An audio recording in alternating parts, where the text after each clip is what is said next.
I never thought I'd find something I really loved doing. My life was plain and simple: school in the morning, chores in the afternoon, and movies on the weekend. Nothing exciting ever happened. But one hot summer day, I picked up my dad's old camera, and my whole world turned upside down. That's when I started liking photography. It wasn't just a game or a way to pass time. It became a big part of who I am. It showed me how to look at things in a way I never did before. Let me tell you the whole story. It all started without a plan. My dad had this old camera sitting in a dusty box up in the attic. I was 16 years old, stuck at home during summer break, and feeling bored out of my mind.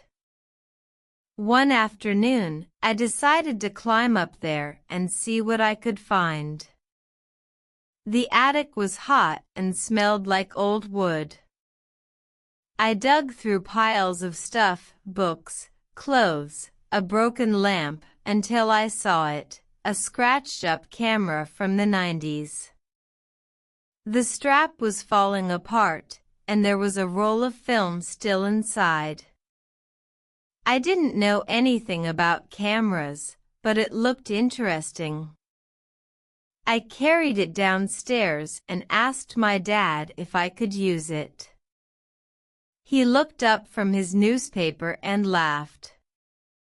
"Sure, take it," he said. "But don't expect it to work. It's been sitting there forever." I smiled, grabbed the camera, and ran outside to try it. At first, I had no clue what I was doing. I held the camera up and started taking pictures of anything I could see. There were flowers in the garden, red and yellow ones my mom planted. Then I saw the neighbor's cat sitting on the grass, licking its paws. I even took a picture of an old rusty bike leaning against the fence. The camera felt heavy in my hands, and the buttons were tough to push. I didn't like that I couldn't see the pictures right away, not like with my phone.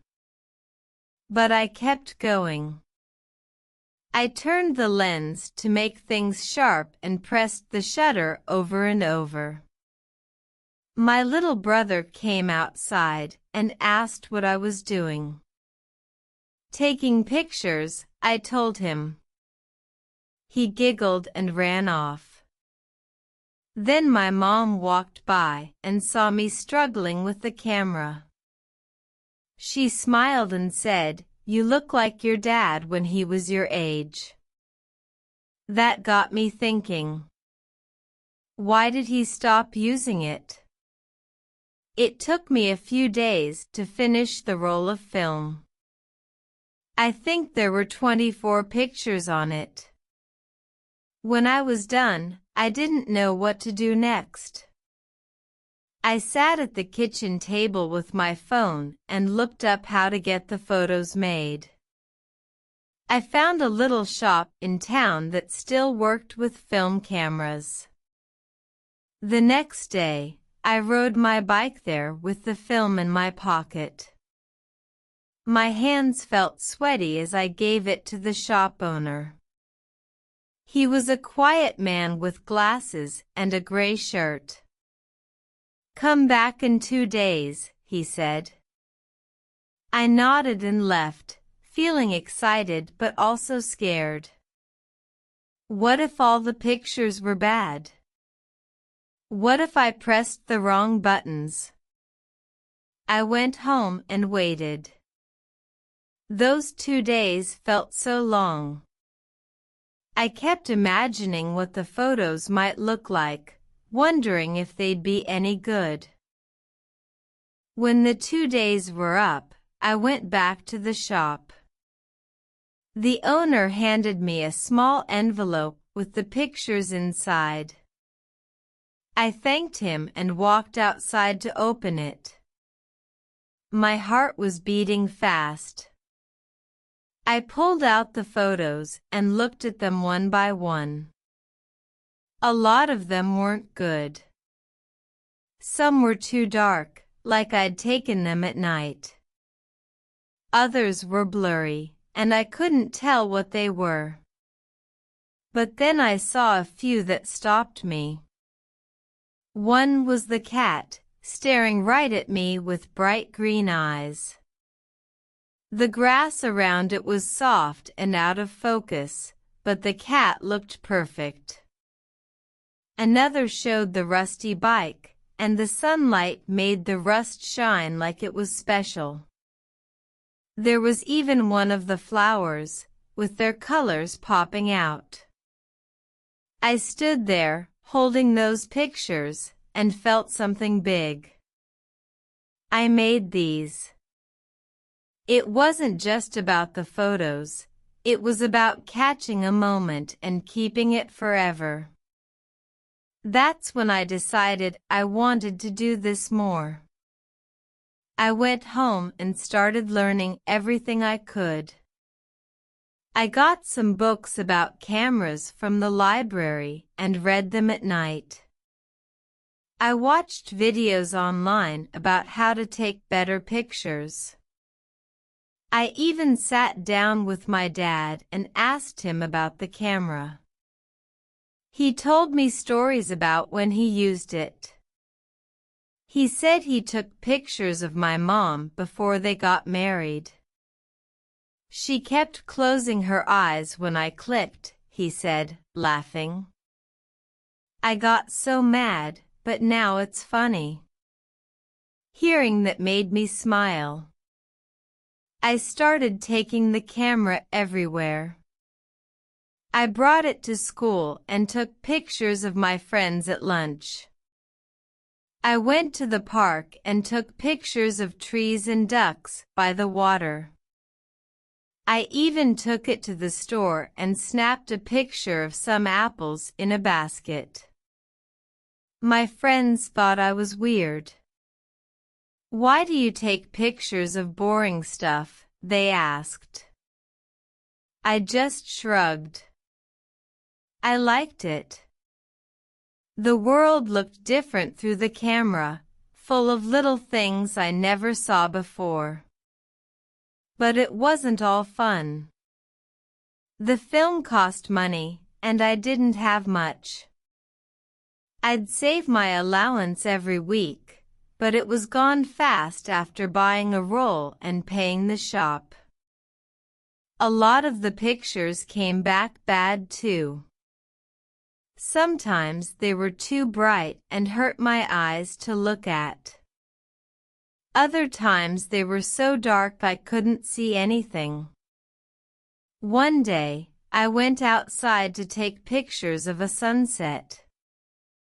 I stood there for an hour, waiting for the sky to turn orange. When I got the photos back, there was nothing. I'd put the film in wrong. I sat on the steps outside that night, holding the camera, and felt like giving up. It was hard, and I wasn't even good at it. But then I thought about the cat picture. It made me so happy when I saw it. I told myself I couldn't stop yet. After a while, I got better.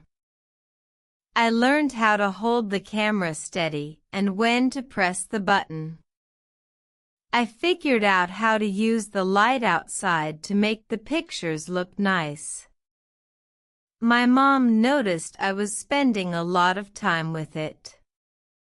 One day, she said, "There's a contest for kids who take pictures. You should try it." I didn't think I was ready. What if my pictures weren't good enough? But she kept telling me to do it, so I said okay. I picked 3 photos I liked best: the cat, the bike, and one I took of my brother blowing bubbles in the yard. The bubbles looked like little rainbows in the air. I took them to the contest place and handed them over. My hands were shaking, and I felt silly. A week went by, and then they called me. I didn't win first place, but I got a small prize. They put my pictures up on a wall at the community center. People walked by and looked at them. An old lady stopped and asked if she could buy the bike picture. I said no, but she smiled and said, "You're good at this." I couldn't stop smiling after that. That day changed how I felt. Standing there, looking at my photos on the wall, I knew I found something special. Photography wasn't just about clicking a button anymore. It was about holding on to things I didn't want to forget, like the way the cat looked at me or how the bubbles floated. I started carrying a little notebook with me. I'd write down ideas for pictures, like raindrops on glass or the shadow of a tree on the ground.